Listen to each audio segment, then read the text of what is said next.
Okay, so this has to be documented. So, we do not know how big the Garden of Eden was, okay? Because I was sitting here and in deep meditation with the Lord, deep learning my lessons. And today's lesson was about Shem and how Shem was in India and the different names that Shem has throughout the lands, as well as the different names that Noah has throughout the lands. And he was also showing me how one of my mentors probably had knowledge of the continent of Mu and the Mu symbols, and maybe he did not know that they came from Mu, but he definitely knew something, because the symbol that he chose for himself goes back to Mu. And it's very interesting how in one's life, the theme of your life will come up in the many chapters of your life, and God knows where he had you going, but you don't always recognize where you're going. And then when you get there and you look back on your life and the relationships that you had and the things that you were drawn to, or the things that were drawn to you, you see it. You see the writing on the fabric of your soul, and it cannot be denied that you were supposed to find this information because it was trying to find you, Anyway, so about the Garden of Eden. Eden, we do not know how big Eden was, but I know now that it is not as small as many think it is. And I have said this before. I have said that there were directions used. So if there is an east, there is a west. And if there is a west, there is a south. And if there's a south, there is a north.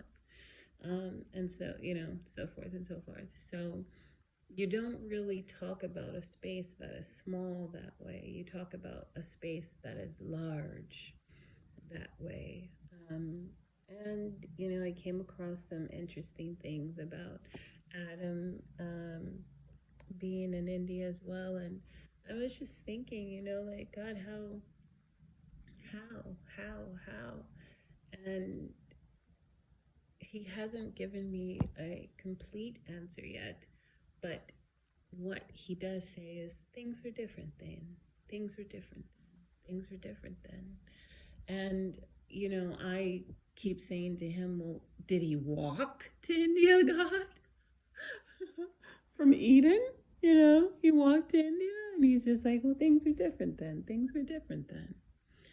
And to me, that just suggests, there's more to the story, and he likes it when I find it, and then like I go into one of my, crying sessions or one of my, praise sessions. So I feel like I am being set up to discover something very interesting.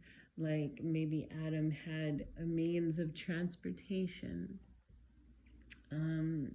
Because do we really think Adam stayed in the garden all the time?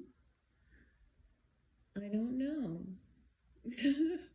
Especially since Adam came from outside of the garden, and then he saw the garden being prepared for him, and then he was placed in the garden,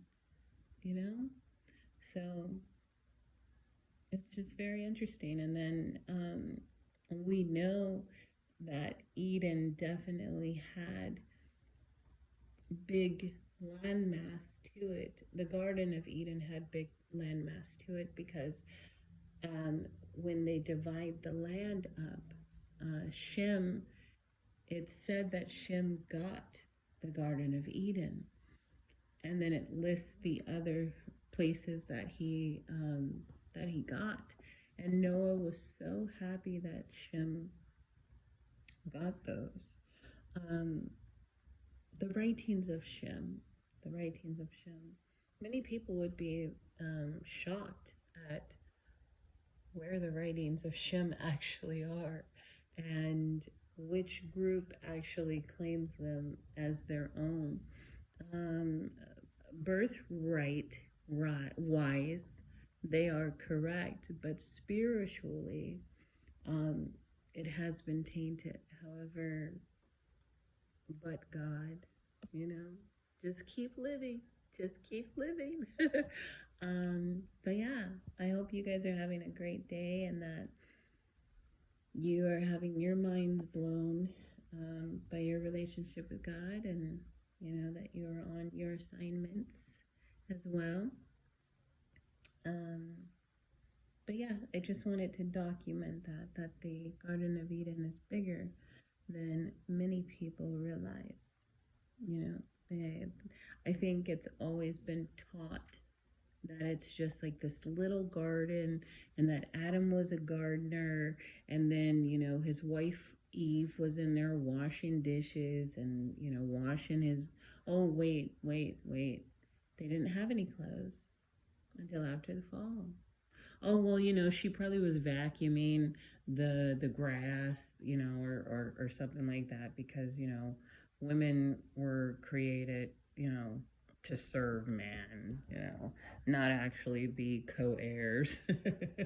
but God. I just love how God, he's always like, daughter, I created you to be a co-heir, to be a co-priestess, okay? The only way that you get underfoot is when you live under the fall, when you live in the fall and under the fall. But through Christ, we are redeemed. Yeah. And it's so interesting because in some of the writings of India, talks about the waters. And it reminded me of Psalms, how God made a canopy of dark waters around him. He is light, but he surrounded himself in darkness. Because he can, all right? And it's interesting because he even says, he goes deeper with it, and he's like, the world and darkness cannot comprehend the light.